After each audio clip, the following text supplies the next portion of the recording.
ఆ బిడ్డని కంటున్నప్పుడు విశేషంగా నెత్తురు పోయిన కారణం చేత తాను మరణించినా మరణించవచ్చు.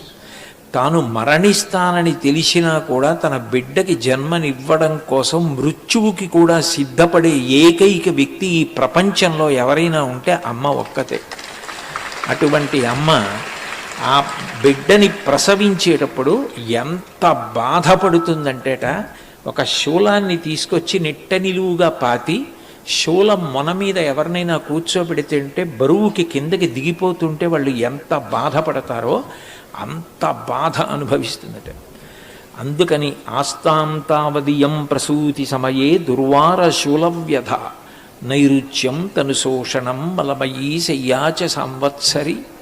ఆ బిడ్డ పుట్టిన తరువాత శరీరం శుష్కించిపోయి కొత్త కొత్త అనారోగ్యాలు వచ్చి ఆ పిల్లవాడికి పడిశం పడితే వాడికి పడిశం తగ్గడానికి తాను